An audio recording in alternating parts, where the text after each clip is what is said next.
Hello, boys. Girls, no, no girl watches me. Whoever watches me is a boy. Boy. Oh boy. And like last time I was reading this book. I felt sleepy, so I left it. But we're gonna reread again, and we are gonna reread from chapter 2. Hope the electricity or the internet doesn't get cut off. I am hoping that it doesn't, but let's see.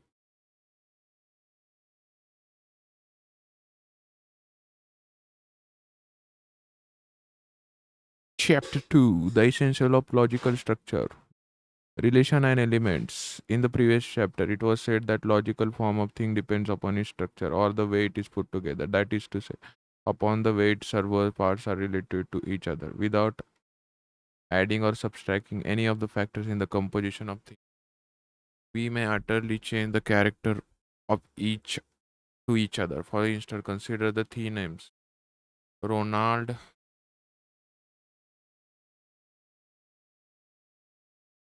Roland, and Arnold. They contain exactly the same letter, but the relative position of this letter, that is to say, their mutual relation of before and after or right and left, are different in each case, and utterly different word results. We may relate these six letters differently yet, and spell the name of an English poet Landor. What has been changed is not any of the letter, but the relation of before and after among these letters. Yes, not only in artificial devices like the letters that spell a word, but in physical things as well. The importance of relation may be seen in the very constitution of objects themselves. Consider, for example, the character of coral rock. Its factors are shells of millions of little petite fusion. We, um, wait a minute. Lilliputian. Lilliputian, yeah. Individuals, all indefinite, all indefinite relation to each other. Each tiny shell goes with some another, and that with another, and so forth. Ultimately, they all cohere together in an immense lump, so long as the relation to each other, either fact one is to the right of another or on another near it, far from it, etc., can undergo no change. They form a solid island, but let some monstrous grinding force both change the relation, so that cells which are were to the right of others are now to the left. Cells which were near each other now are distant, and so forth. What has happened? The rock is no more. Perhaps not single one of its factors has been destroyed, but if they no longer cohere and thus keep their facial relation to each other r- rigidly unaltered, the rock is destroyed. And a mere shifting file of chorus is obviously not a rock. The very nature of the subject, the very nature of the object depended on the cohesion of its parts. And cohesion is not itself a factor of the rock, but is a relation among the factors.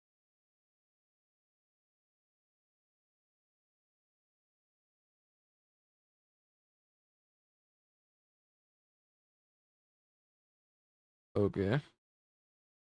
Cohesion is a relation. Really, I have to see about that actually. Think about that.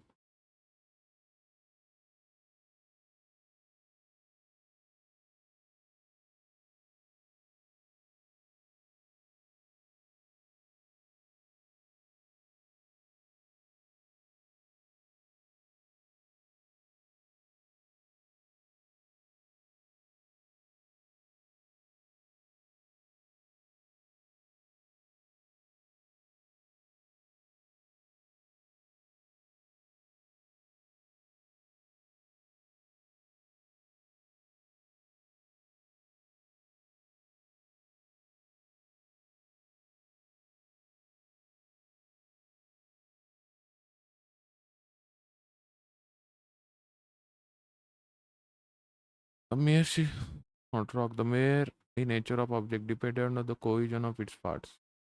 And cohesion is not itself a factor of the rock, but is a relation among other factors. Mm, okay, I have to. I don't know. I'm not getting it very clearly. But still, okay, cohesion is a relation. Okay, in a way, it can be. I have to think about it. But for now, I'm running with it. I don't have much of a problem with that. If you watch a young child playing with blocks, you will see him experimenting with various relations into which the block may enter with one another, and learning to identify the forms which result. He piles one upon another, and third upon this, and fourth upon that. By using only a single relation we call upon, he constructs a column. He sets one block to the right of another and puts third one across the two. Yeah. The result is the simplest form of a lentil. Yeah, yes, it is, it is. Lintel. Yeah, lintel. And so he proceeds to a wall, a house, a pyramid. He does not change the blocks in any way. He merely changes that all important thing called structure by changing the relation among his blocks. Yes. Two things of very diverse material may, as I have already pointed out, have the same form. This is because many different things may enter into the same relations. Not only blocks may be set one other, but also boxes, stones, or books, or thousand other things. Yes. A column of lines of a print is just as much column as one of bricks. Yeah, okay, yes, it is as much of column as a bricks. Because the same relation hold among the respective parts of both structures. When we speak of a column, as such, we are quite indifferent to the nature of its material. Yeah, being concerned only things range above or below each other. Yes, above and below are the essential relations which all columnar structures have in common, and by virtue of which they possess a common form. Suppose, however, a column to be perfectly homogeneous made of a single stone or tree trunk or cement casting. How can we say then that it is made up of parts range one above other? It has no parts in the sense in which a column of blocks or books has parts. Yes,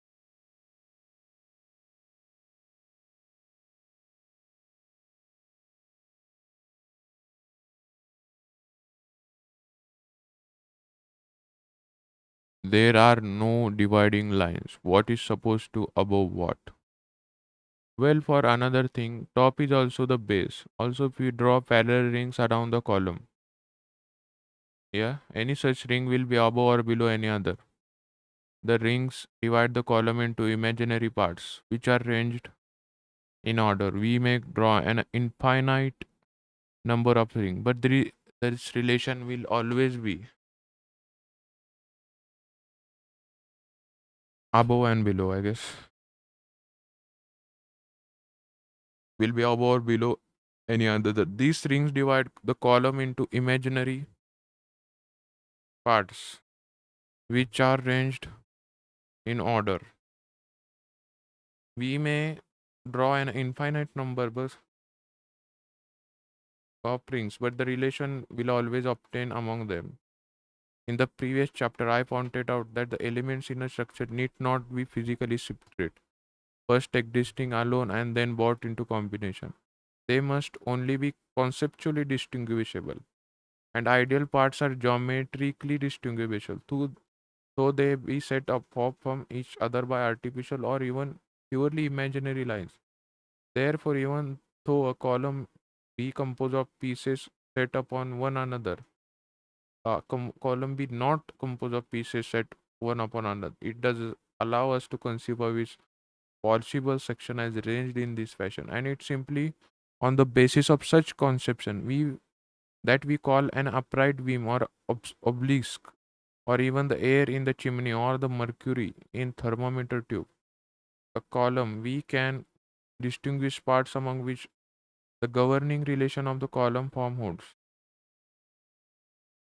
Okay.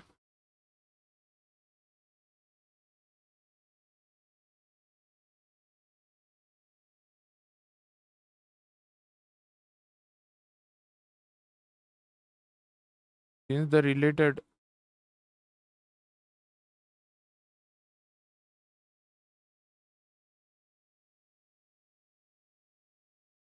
obelisk, obelisk, I wanna see the structure of it. Okay, it is just a one, big stone. Yeah, tapered four-sided stone.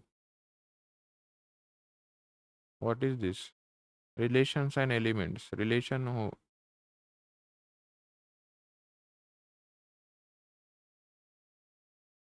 Uh, in the related parts, elements and relations. Okay. Since the related parts of a structure may not be parts at all, but may be physically inseparable quantities. I shall refer. Since the related parts of a structure may not be parts at all, but may be physically inseparable qualities aspects. Qualities, comma, aspects, comma, location, or whatnot, just as well as actual ingredients. I shall not refer to them as related parts, but as elements of the structure.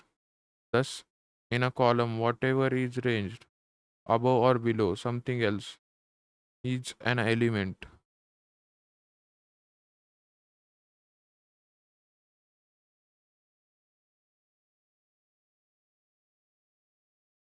Okay. Every structure is at least ideally composed of elements. In a musical scale, the elements are tones.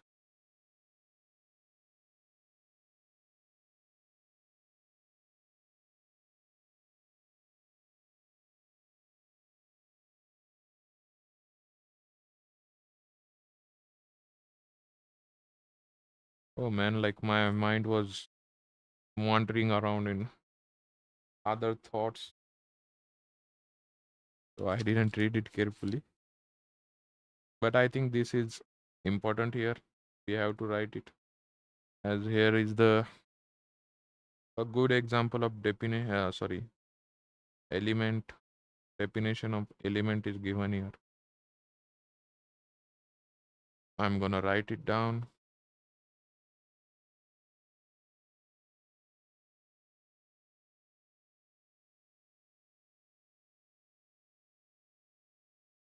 Parts of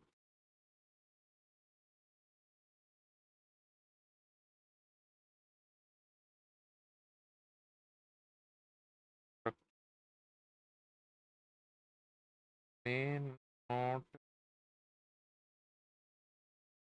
parts at all, but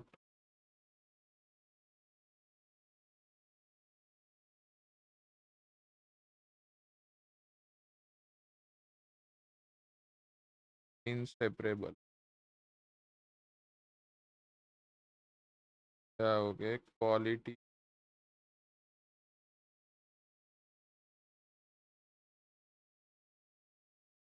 specs, location,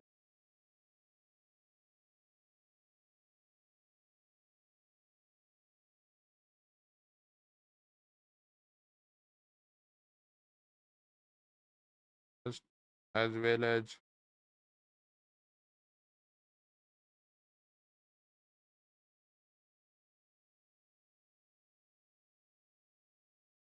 actual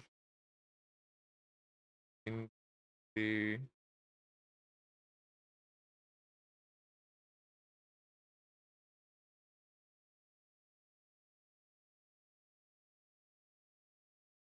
I shall not refer to them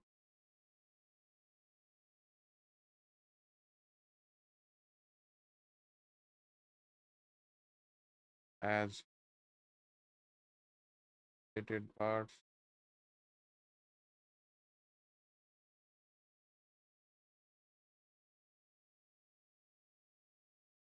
but as element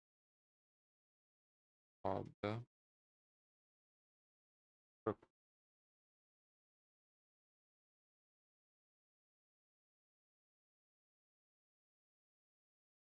I will not shut up with the part, but as element. Thus, in a column, whatever is range above or below something else is an element. Okay. Every structure is at least ideally composed of elements. In musical scale, the elements are tones. In orthography, letters. In penmanship, they could be the height. Okay. Let's see what is penmanship.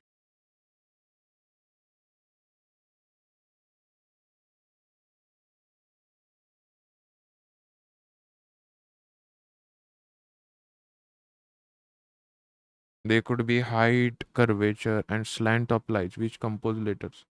Note that in the last case, the elements are not parts, but merely abstractable factors. Property is not portion of writing, but since these properties may be related to each other, since we may speak of a relative height and width, the spacing, the rounding, etc. of letters. This characteristic may be taken as elements in the structure called a handwriting. Okay, like how big is it, or how tall it is, what is the size of the letters. This can be taken as width, yeah, width, height, spacing as elements. Okay, in the structure called handwriting, a handwriting, quote unquote, a handwriting.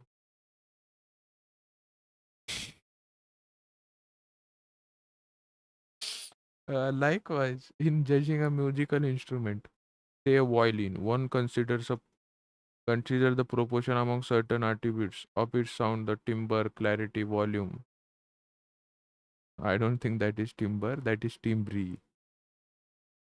Timbre, yeah? Timbre,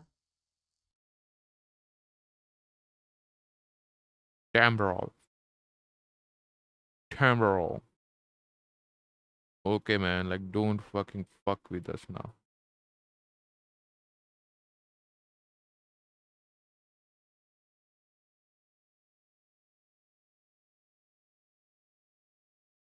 Uh, man. I have a little bit of a migraine that is originating from here. So I pressed here and literally the signal traveled like this in my eyes. And it was very satisfying but also terrifying and uncomfortable feeling.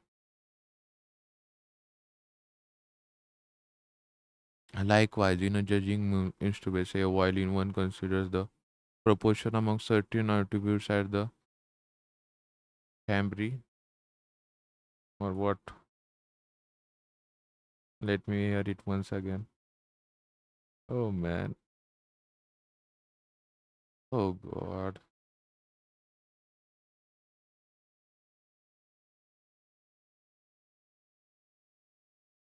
timbre, Camera.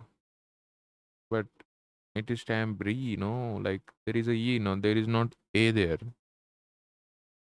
Bri. As far as I know, the rules of English language. So I'm gonna pronounce it as timbre. If it is, pronounced that way, sorry man, you should make the spellings as they make fucking sense. Like my language isn't this much stupid. Timbre, timbre, clarity, volume, and so forth, rather than the relation of individual tones to each other.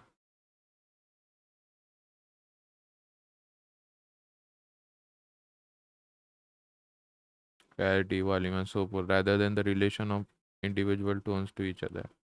Here, the various tone qualities are the elements of structure which we call the tone of violin.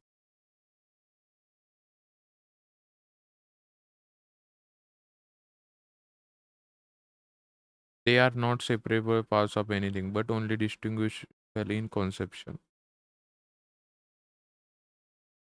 Yeah, yes, okay. Now the elements alone do not constitute a structure. We must first no, not first. Now the elements alone do not constitute a structure. We must know these elements and also where they are combined. That is, we must know the relation that hold among them. Okay.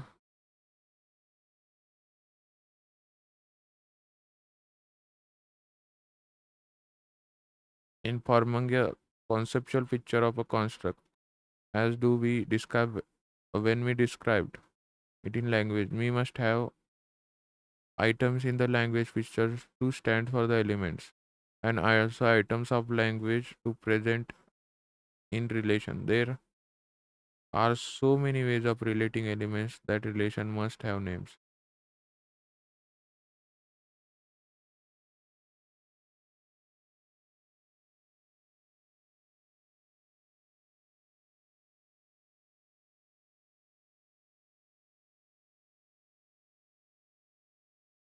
In fact, one might say that the conveyance of relation among elements is the real function of language.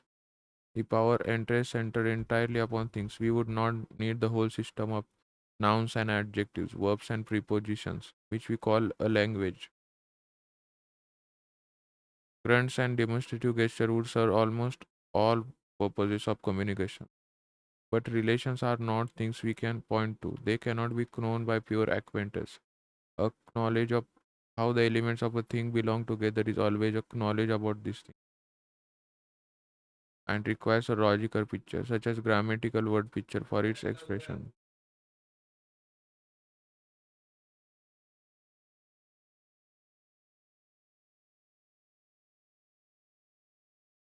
We must have signs for elements and signs for their relation. That is just what we have in language, such as word upon, to the right of, near, greater than, are names for relation. They do not denote elements in a construct, but they way these elements are arranged. The same is true of such words as loves, hates, knows, rise to, escapes on. They are expressive of relationship into which certain elements may enter with each other. Okay. I didn't get it fully, but now I at least know what are elements and relationship also like relations. So I have a vague idea. Okay, like I didn't get it fully.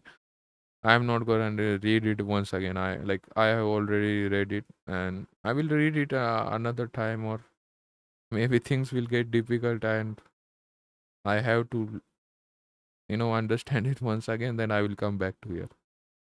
Now I want to move ahead. Like I don't wanna read it same thing like again and again, and you know never finish this book. The elements which are connected by relation are called terms. It terms. Every relation must have terms in order to become visible to the understanding at all.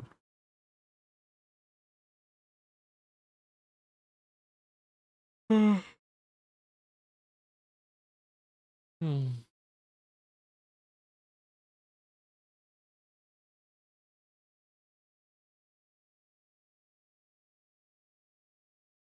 A relation may be likened to the keystone of an arc, and in terms to the walls,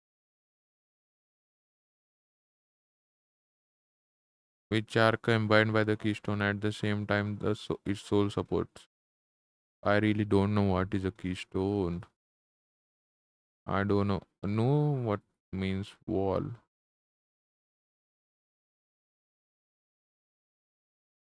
Ah, Keystone means like village in Cambridgeshire, England. Keystone.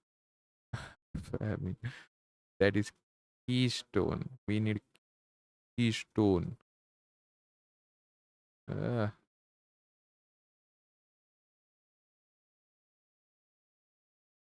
the top of an arc.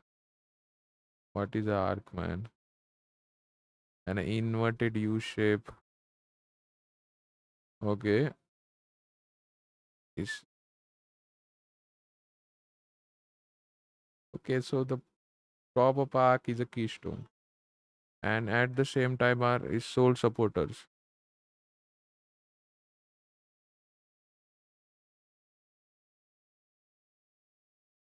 Thus, in a structure involving a relation, there must always be element 2 which serve as terms of relations, such upon as loads, gives, etc., cannot stand alone but must function in a complex other words denoting elements. Different relations require different numbers of terms to support them. The relation being north of, for instance, require two terms. We say Montreal is north of. Yeah, two terms. New York. On other hand, the relation between requires three, three terms, not threesome. We would not say that one term is between another, but should have to introduce another element and say the first is between the second and the third. Thus, we might say Cologne is between Paris and Berlin, but we could not say simply Cologne is between Paris or Cologne is between Berlin because between is a third three term relation. Quote unquote being north of is two termed for, although we say quote Montreal is north of Albany and New York. What me mean is Montreal is north of Albany and Montreal is north of New York. That is between require three terms to complete its sense, whereas north of makes with two. Yeah, okay, it does make up two, man. Okay. The most elementary characteristic of relation is the number of terms it requires. If we connect two elements at a time, it is said to be didactic. If three, tridactic. If has four terms, it is said to be tetradic, and so forth. This numerosity is called the degree of the relation. Some relation, as for instance, among have no definite degree, but are merely more than didactic. So we call them polyadic relations. Greatest of least of and all other relation expressed by superlatives or polyadic. Some writers call any relation of more than two to be polyadic, degree polyadic. Even when it is definitely tetradic, pentadic, etc. If one deals with relation of every high degree, this use, usage is obviously justified. But since we shall deal only with fairly simple structure, I prefer to reserve the expression of polyadic relation. For relation, those terms are indefinite numbers. Okay, I think I already have written the explanation and definition of terms in my note-taking book. I'm not gonna, write it once again.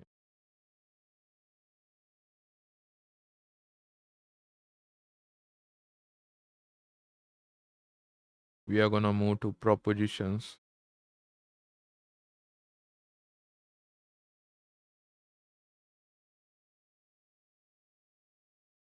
We are reaching half hour point. Should we take a break?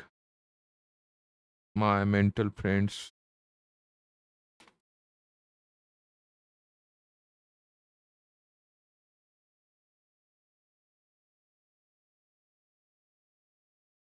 The commonest means of expressing a relation among server terms is the proposition. Yeah. Whenever we assert that something is the case, we mention a relation among certain elements. Yes, whether we say Brutus killed Caesar or Abraham was the father of Isaac or the winters in Serbia are called, each proposition asserts that certain relation hold among certain terms. Yeah, okay. Any linguistic statement of proposition must contain words for terms and for at least one relation. For the statement is a word picture or logical picture of state of affairs, real or imaginary. And state of affairs is a complex of related elements. If we assert a proposition containing only one relation, such as Brutus killed Caesar, the number of names for the number of names for elements in the figure in the assertion tell that what degree of the relation must be. by certain conventions of syntax, i.e., the fact that killed is an active verb form and that Brutus stand before and Caesar after the relation sign. Yeah, here the verb. We know how the complex of Caesar and Brutus in the fiction in relation killing is put together. Okay, any symbolic structure such as sentence expresses a proposition. If if some symbol in it's understood to represent a relation and whole construct is understood to assert that the elements denoted by the other symbols are thus related. In orderly language, the verb usually performs both functions. It names the relation and assert that it holds among the elements. But if, as is often the case, the relation is named by a preposition or any other kind of word, then an extra verb is required to assert the relation. This is the auxiliary use of the verb. For example, in Brutus kills Caesar, the verb furnishes both the name of the relation and the assertion that it holds. But in the book upon the table, the upon merely names a relation without making an assertion. To make the structure proposition, we need an auxiliary word. Example, the verb is to assert that relation holds between the book and the table. The book is upon the table is proposition. Okay. The relation is named and said to hold between the elements. The book upon the table. Yeah, I mean, it is not asserting anything. The book upon the table. It is not even, like little bit of coherent sentence. It is not perfectly coherent sentence or not at least perfectly grammatical. The book upon the table, like is upon the table. Yeah, okay, I can understand it. It is at least asserting or something. The language is the word is changing the sentence a little bit more assertive in a sense. I don't know, man. Okay, I am like most pathetic person at grammar and all these things, but yeah, it does sound like it is more assertive. The relation is named and is said to hold between the elements.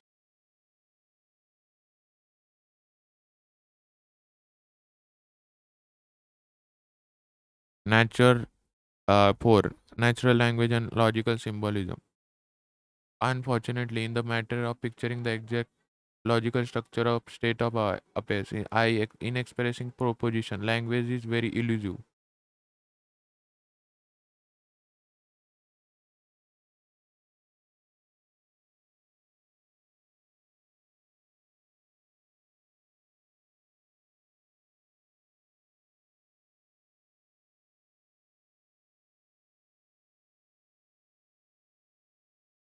Evading capture, comprehension, or remembers.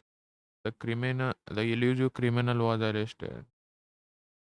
Yeah, so the difficult criminal to catch was catched. Okay. Difficult to make precise, rarely seen. Okay. Language is very elusive.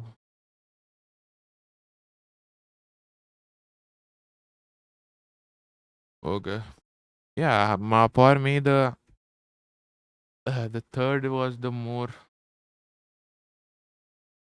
uh, real meaning of the word, which is not real. The meaning I know, elusive means rarely seen, but obviously, which is difficult to capture, is also great.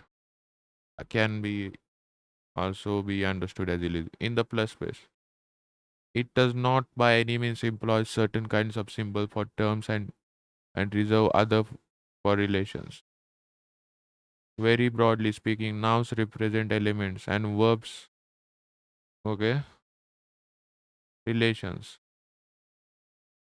Okay, nouns represent elements and verbs relations. Okay. In a logically perfect language, this would always be the case. But in the traditional idioms of human race, it is not. Oh man. Okay, I wanna go slowly.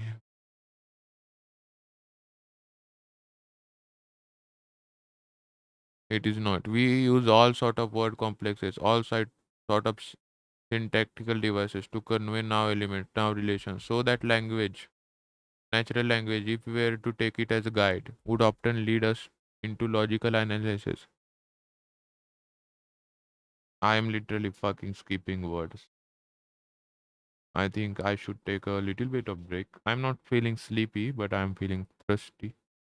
So I will drink little bit water and come back. And I also want to little bit of a music listening. So the book lies open, the ink is dry. Why did we let this first truth die? The maps are there for us to use, the rhizome that we fear to choose. They warned us of the rigid mold that breaks the map, the vital fold. Yet we prefer the root the same and bind ourselves in fear and shame. They warned against the law of kin, the affiliation we are trapped within. We are not built like rooted trees, but are defined by hierarchies. Blind habits block the active will and force the nomad to stand still. We lack connections far and wide and lines of flight that lead outside. Wasp and orchid both embrace the folding of a different space, but when our lines begin to grow, we still repeat the ancient no.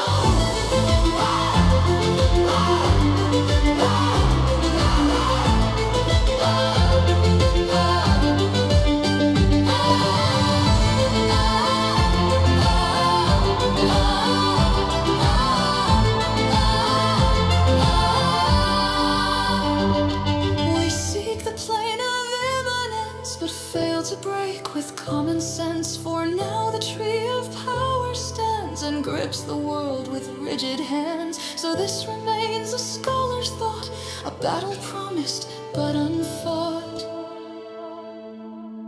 We need to change and to transgress.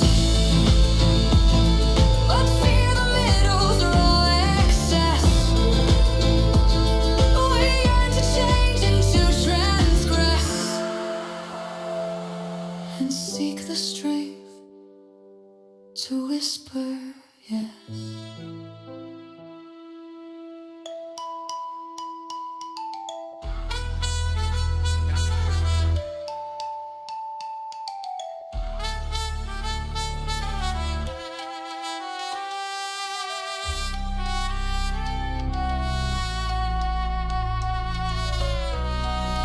A tyrant mask, a rigid wall that casts a shadow on us all. The abstract machine grinds and waits, seals the locks upon our gates. The white wall spreads the guiding signs, the black hole traps the fleeing lines. It nails our soul to what we are, a fixed and signifying star.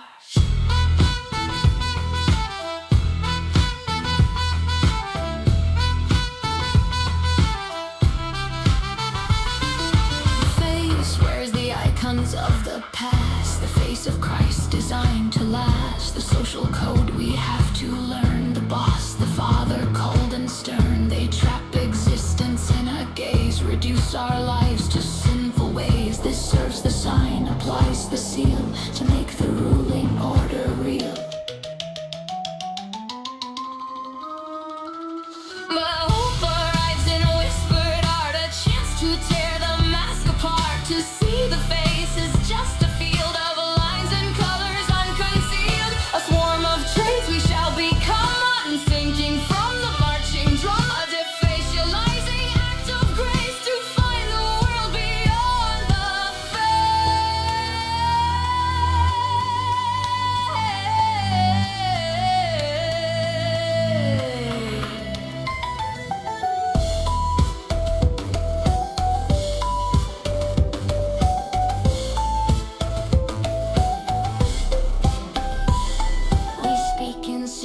voices low, where traits begin to merge and flow. A clandestine and vital speed, a non-human and precious seed. This dangerous inhuman quest to put the face at last to rest. A signified, wild and new, a life the face could not subdue. And hope arising whispered art, a chance to tear the mask apart. To see the face is just a field of lines and colors unconcealed. A swarm of traits we shall become, unsinking from the marching drum. A defacializing act of grace to find the world beyond the face. I am the form, the architect. I find the chaos, some neglect.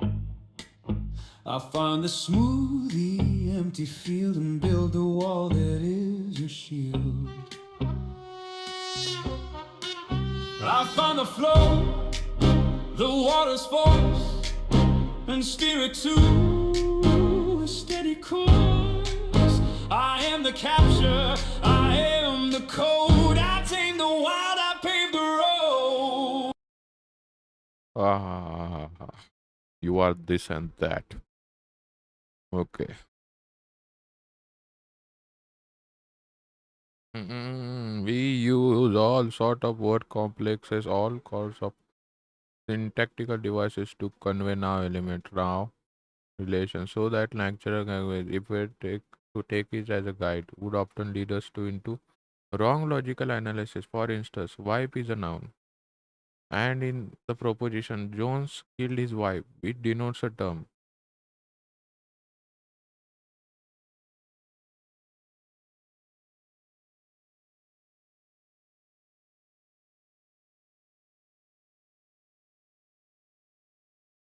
Yeah.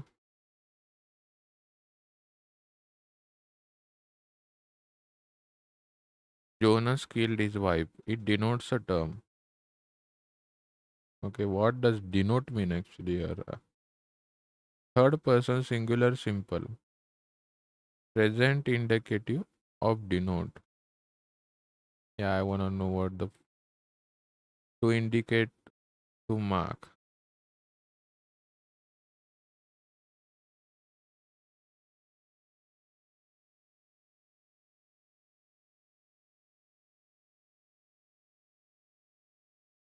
To convey an objective meaning, to indicate, to mark toward, to refer it literally Jones killed a wife, it denotes a term. Okay. But if we say Xanthippe, Xanthippe is the wife of Socrates. The relation is being the wife of. Yeah. In this case, the noun wife names the relation. Yeah.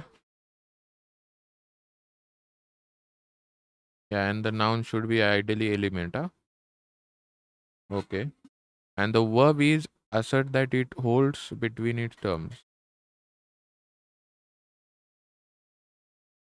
Yeah, okay.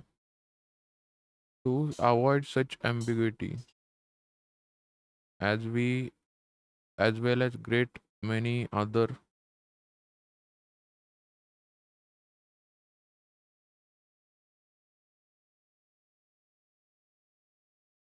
difficulties, we replace word by arbitrary symbols. Okay. Numbers, letters, or other signs which are not subject to vagaries of literary grammar and syntax, but present a simplified grammar of logical structure. In such a symbolism, one character stands for one term, another for another term, etc. And a symbol of different type entirely represent the relation. Let's suppose that A and B stand for Jonas and for his wife, respectively. Then we should denote the relation of killing by K. Then we would not denote the relation of killing by K, which is another Roman capital letter, but by some radically different symbol. We might use an arbitrary sign, an arrow or a curl, or some different type of letter. or combination of letters. Let us take the combination of lower case Roman letters KD.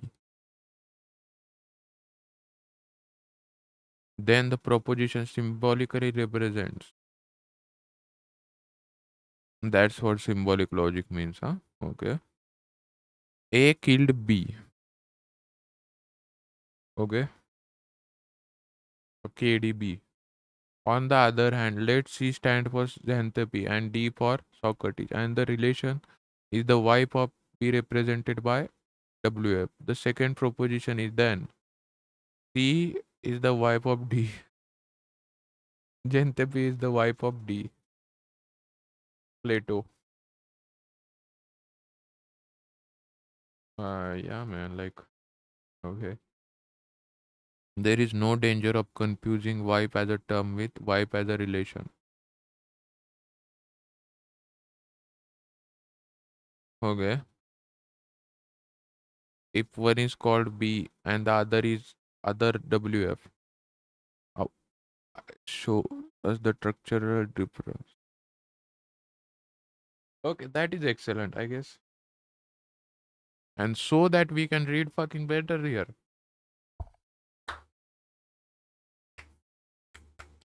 Glad I fucking reread it. Otherwise, I would have missed this thing. Yeah, so yeah, in a way, we do not, mistake relations and terms and this kind of things. Yeah, okay. Good one, good one. Basically, but if we train in symbolic logic, indirectly, we are also training in reading. Okay, man, like this is extremely good. Now I understand what is importance of symbolic logic. I like it. I like it. I will read it. I will read this book. In this symbolism.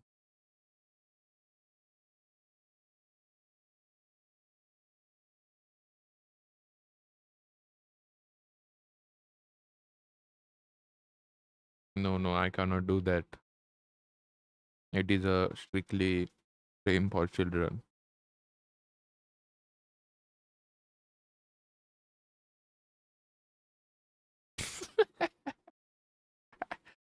Bad. That's children. In this symbolism, we do not distinguish between verbs, preposition, adjective, and nouns, which denote relations. Yeah. For the present, we shall always merely name relation and take the function of auxiliary verb for granted. A relation symbol placed among symbol for element shall always have the force of the verb in a sentence unless otherwise specified. Example, between is a preposition, but if we let bt stand for the relation, this proposition names and take ABC for its term, then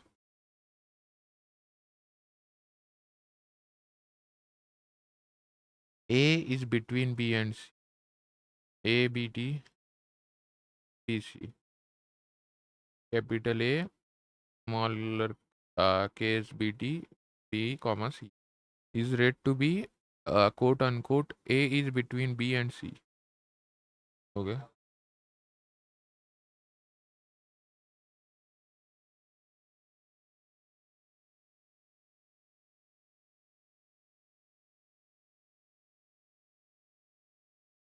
The essentially of logical structure. Now, ordinary pitch is rich in meanings, is full of implicit ideas which we grasp by suggestion, by association, by knowing the import of certain word orders or inflection. That is what gives natural language its colors, vitality, speed, its whole emotional value, and literary advocacy. Yeah, a few words can convey very much, but this same wealth of significance makes it unfit for logical analysis. Many apparently simple statement expressed in telescope form more than one proposition. Thus, in Jones killed his wife, the word which a grammarian would call the direct object does more than a direct object should, namely to denote the element which Jones stood in relation of killing. It also conveyed that this element stood in the relation wife to Jones. Yeah. In other words, Jones killed his wife means more than. Ah, yeah, it does mean that. A KDB. Though it is a grammatical form, it signifies. Yeah, I mean, it does bring more than it is required. Or not required. Or how can I say? More than as written, I guess. Though it's that is a grammatical form, it signifies. A KDB and BWFA is the wife of A. Here we see how a noun comes to have the same name as relation by the grammatical aid of the possessive pronoun his.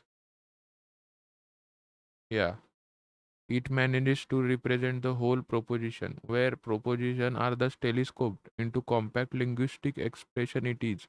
Of course, the easiest thing in the world to miss that logical form completely.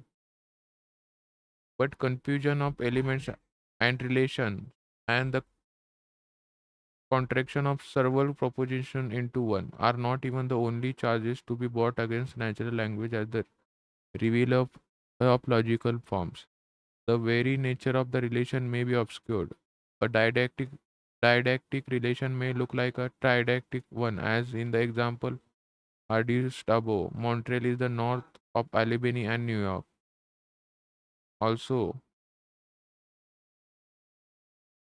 yeah, okay, yes, it does look like tridactic. Also, two relation of different degree may be expressed in perfectly homologous ways.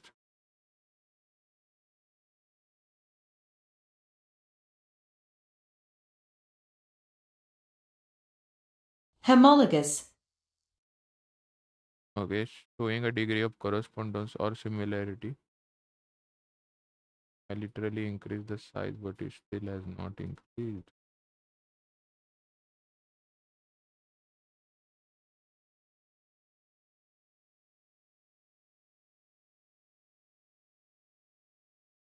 Oh, but I cannot read it here, huh?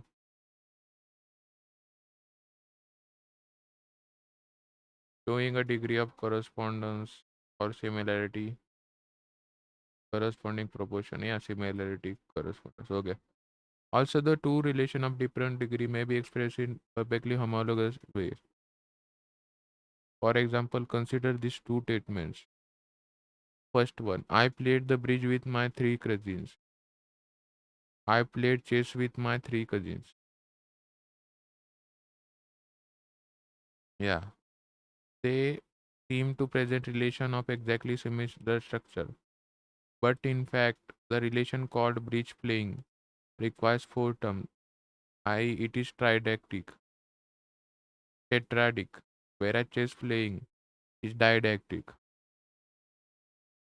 Linguistic grammar gives no indication what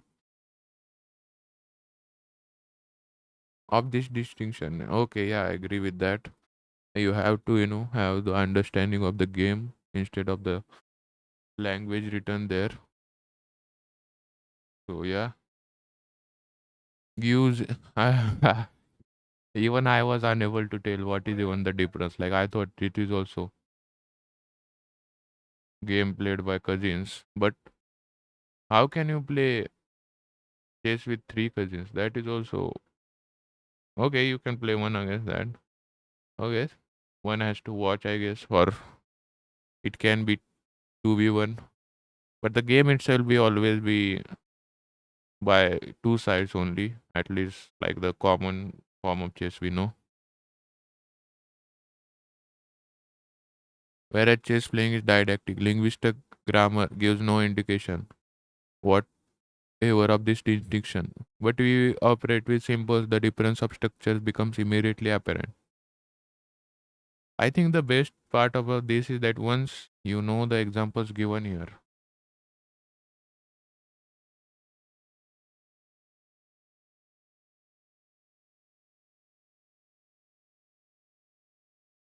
You know the examples given here, like what is chess and all this, like you can understand it better. I really don't have any understanding of what is meant to be bridge, and this can cause problems.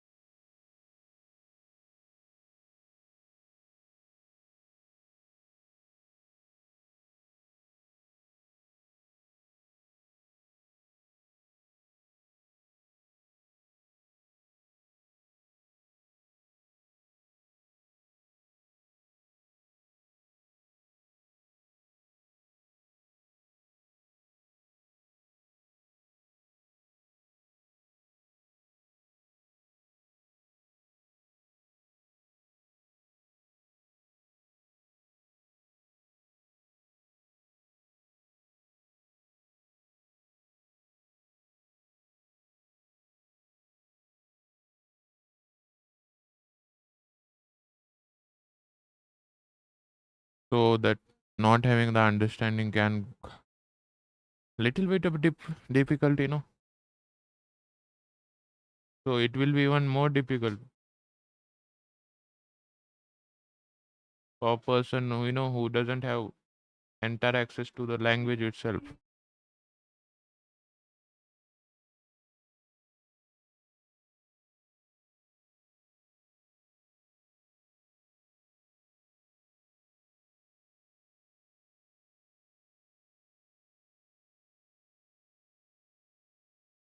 Okay, these same four terms, it is tetradic, whereas okay, it is tetradic, whereas chess playing is didactic. Linguistic grammar gives no indication whatsoever of this distinction. But if operative symbol, the difference of structures becomes immediately apparent. Indeed, the second proposition proves to be ambiguous, for it embodies two meanings. Let A stand for the speaker B, C, D, for the three cousins respectively. BR for the relation bridge failing. CH for playing chess. Then the first statement may expressed. Okay, I played bridge play, uh, bridge playing with my three cousins B, C, D. Okay, the second, however, means either the speaker played with each of the three cousins in turn, or that the three banded together as one opponent for very superior player upon the first alternative. Three propositions have been collected linguistically into one statement. On the second one of the terms of the relation chess playing is a composite term, but the relation is didactic. Nonetheless,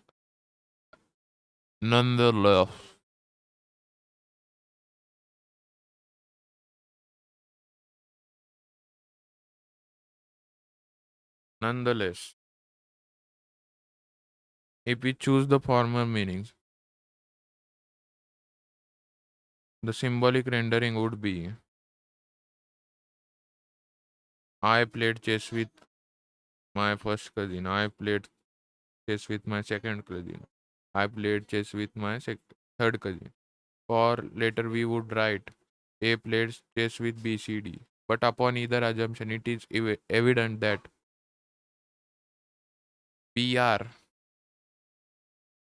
bridge playing, and CH are relation of different degree. So that two position, which in language seems to differ only by the enunciation of one word, actually represent situation of different logical structure in ordinary conversation. Though errors occur through ambiguity, they are not usually of serious nature. They are righted by explanation and common sense. When our whole purpose is quoting propositions in the study of their logical form, then a medium which obscures such essential differences as that between a didactic construct and a tetradic one is simply inadequate. We must resort to symbolism which copies the structure of facts more faithfully. Okay. When a relation symbol stands stands in construct. The number of terms grouped with it reveals the degree of the relation.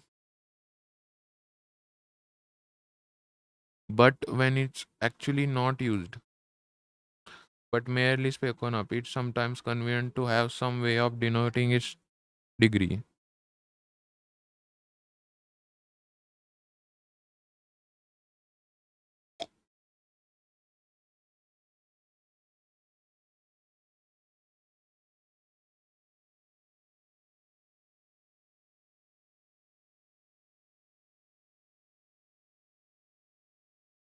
Okay. KD underscore 2. Okay. Means that killing is didactic. BT3. That between is tridactic. Tridactic. The upshot of treating the above propositions. One and second symbolically is that we find we have relation of different degree, mainly CH2 and BR2. 4. 4? Ah, yeah, you require 4 players, not 3. Like, yeah, obviously.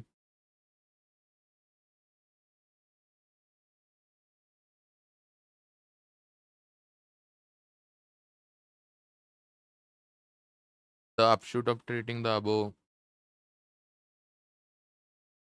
proposition as symbolic that we find we have relation of different degree, CH underscore 2 and BR underscore 4. Furthermore, natural language has strong tendency to let one word embody many meanings. This fallacy, which we exploit in making puns and twisting arguments. Yeah, like, yeah, I mean, like, obviously, we used to make this, we use that, but I don't know.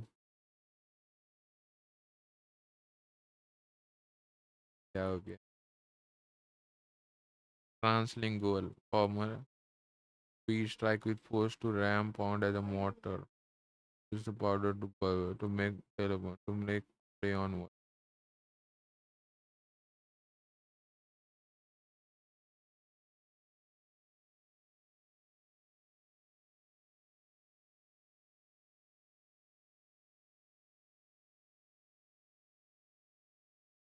Paronomasia in the context of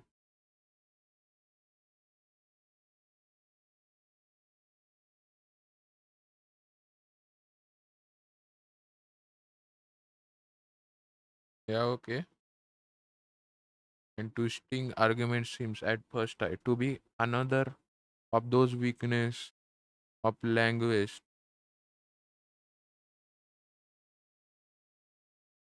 to be another of those weakness of language against which we ought to be guarded by upon common sense and the vigilance of English teachers. We are supposed to know that, quote, the morning breaks, and with it breaks my heart, unquote, involves an ambiguous use of the word breaks, a change from one meaning to another, neither of which in this case happen to be the real or literal or primary meaning, but ambiguity, and with amiho, no, amibuli. Fuck, man. Ambiguous. Okay, it is pretty much that. Doubtful or unclear.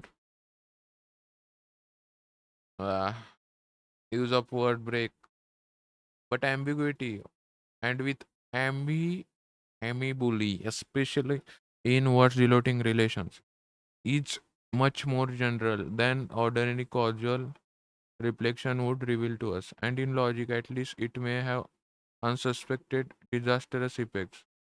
Few people are aware that they use so common and important a word as is in half a dozen different senses.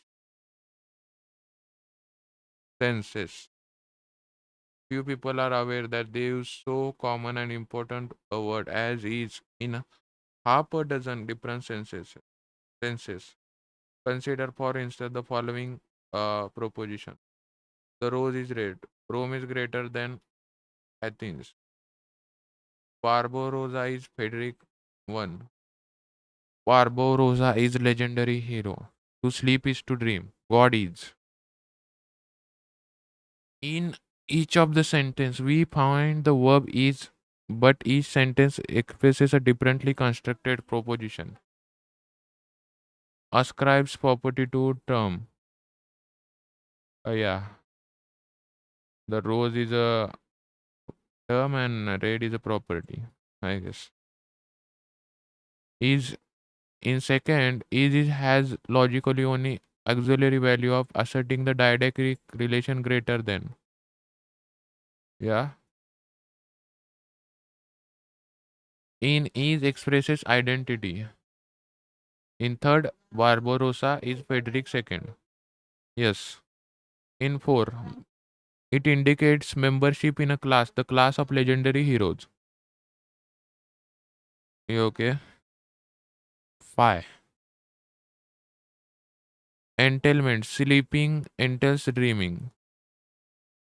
Yeah.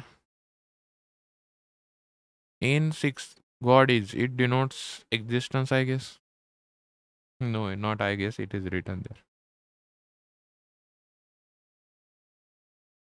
So we see that in first and second, it is only part of the logical verb. It serves only to assert the relation, which is otherwise expressed. And in the remaining four cases, where is does function as the whole logical verb, it expresses a different relation in every case. It has at least four different meanings. Besides its use as auxiliary, our linguistic means of conveying relation are highly ambiguous, but the expression of relation is the chief purpose of language. If if we were interested only in things and not their arrangement and connection, we could express ourselves with our four fingers.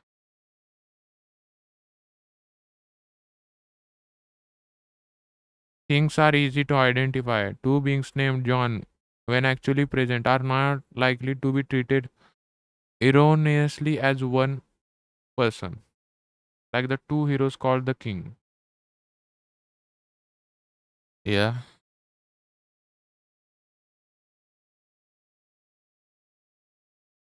Yeah, incorrectly. Inorious means incorrectly. Like the two word heroes called the king in Gilbert and Sullivan's Gondoliers. Okay, I fucked. I don't know.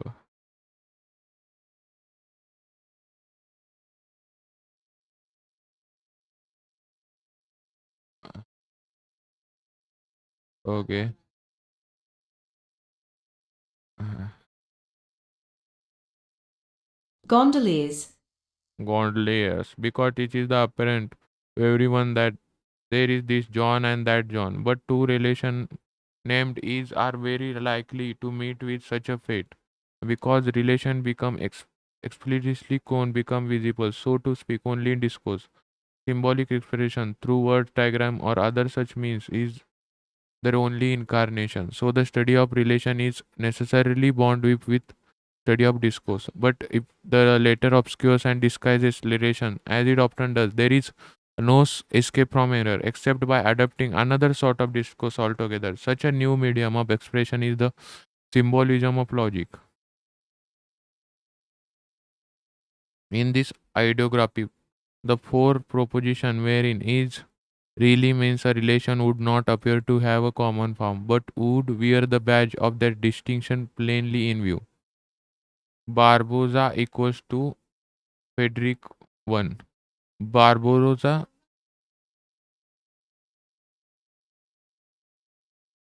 uh, I don't know, European Union, Euro, legendary hero. To sleep, capital C, to dream. E, explanation, God. Only by refined and ever more precise symbolism can we hope to bring logic out of language. Okay.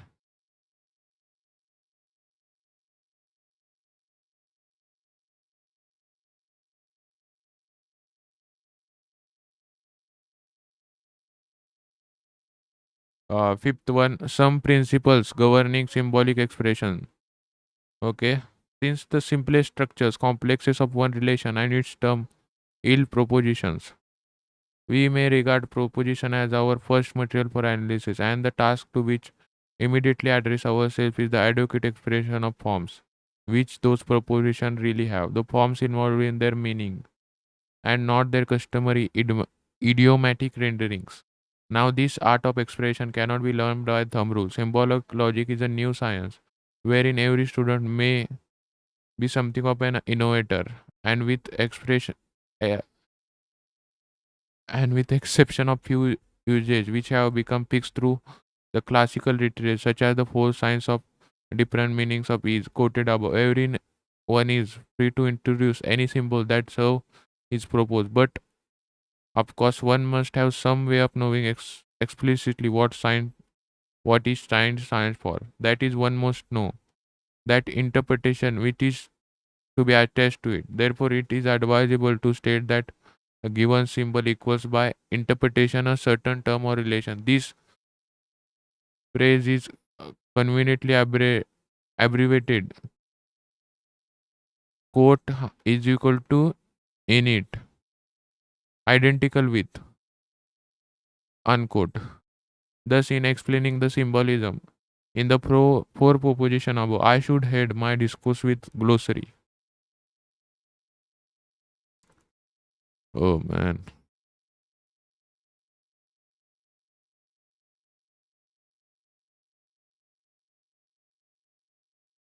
A list of difficult words or specialized terms used in particular book or document.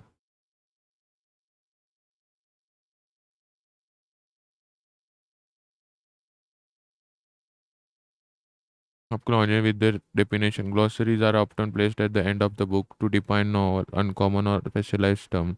Glossaries are most commonly found in non-fiction. Okay. Yeah. Quote unquote is equal to in it, identical with.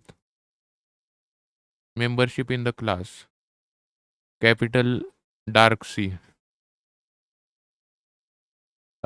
Is equal to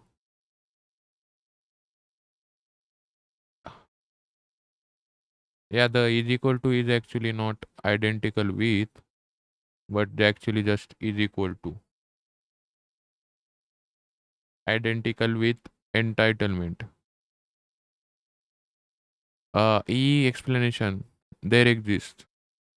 And in the example of the cousins playing bridge and chess, a complete notation of propositions, accepting the first alternative for the meaning of I played chess with my three cousins would be A is equal to the speaker, B, C, D, the cousins, B4 bridge playing, C2 chess playing, CS2. The symbols here adapted are arbitrary. We might as well have written 1, 2, 3, 4 for 4 elements, or A, B, Y, 8, and the relation BR might have expressed by a picture of playing card and CS by a chess pawn, or any other sign that suggested itself. But certain general principles of symbolization should be borne in mind in the selection of logical characters.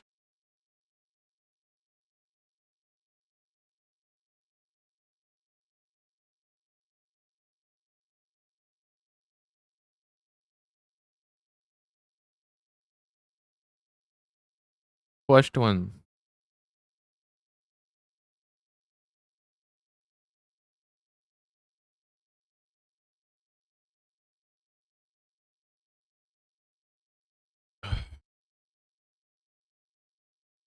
should be born in the first one, signs for elements and signs for relations should be different in kind. Okay, that is it would not use, that is it not would that is it would not do. I mean, it is just like little bit difficult to pronounce. That is, it would not do to use C and B for the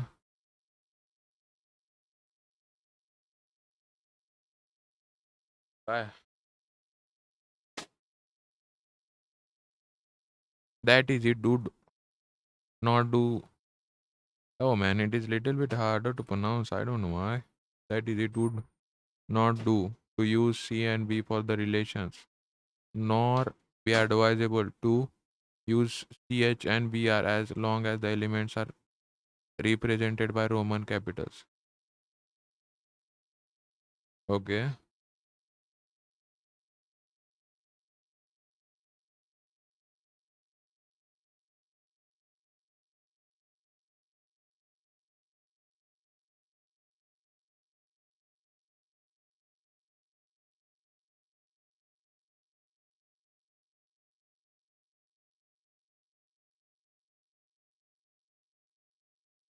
Okay. Signs for relation should not be strongly suggest relation which are not meant. Okay. This principle will be elucidated later when we classify relation by other properties than mere degree. In effect, it means that one should not represent above by a symbol such as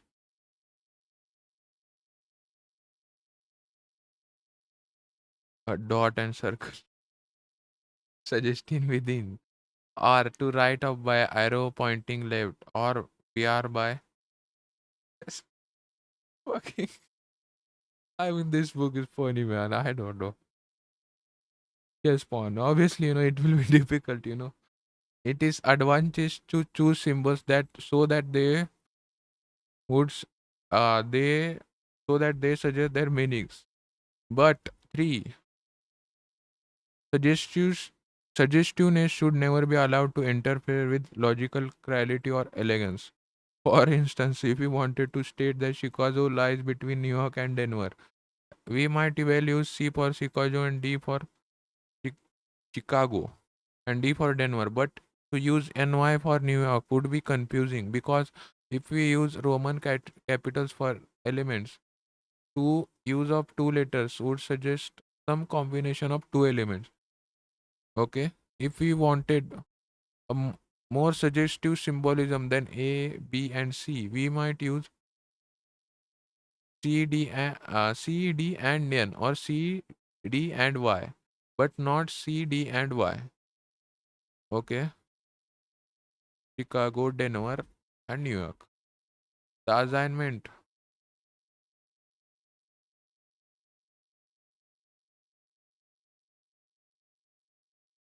The assignment of arbitrary meanings with signs traditionally established uses should be avoided. That is to say, one should not use is equal to mean chess playing or euro sign. Okay, I mean it should mean something.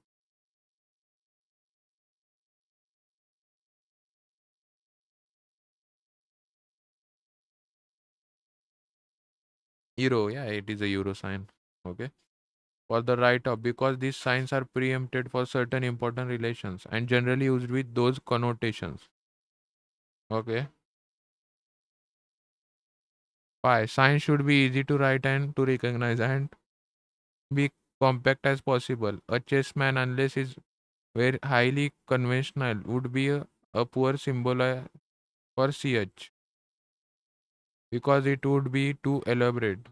Also, if we did conventionalize it, we should not. I think I am getting stupid now. My stupidity bar is increasing. As I am has have hit the 1 hour mark. I will read this much and stop at the 6th, the power of symbols. I can go further, but I think I am already starting to get make mistakes which I shouldn't. Okay. Fifth one, sign should be easy to write and to recognize and be as compact as possible. A chessman, unless it were highly conventionalized, would be a poor symbol for CH because it would be too elaborate. Also, if we did conventionalize it, we should be careful not to let the resilient figure of look like a 2 or an eye, or any other symbol. If such symbol is to occur in our construct, if a symbol is to appear in print, there are further problems of typographical convenience. But this need not be considered here.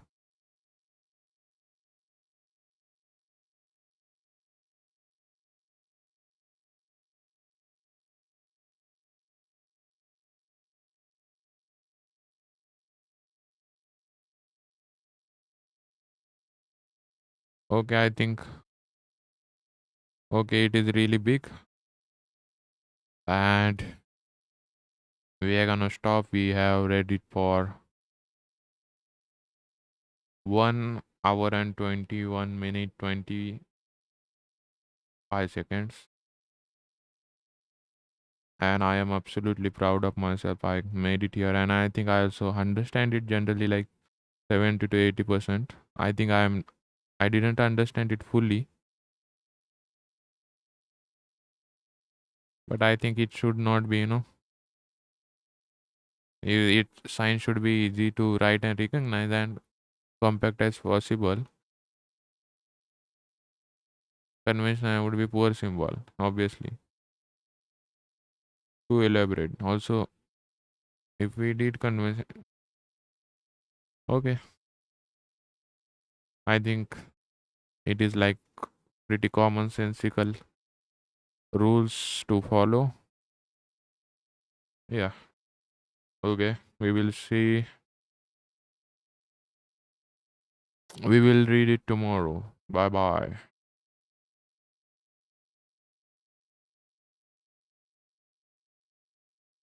But who the fuck is the we? It is just me. That is the that is the danger of language. So use symbolic logic, guys.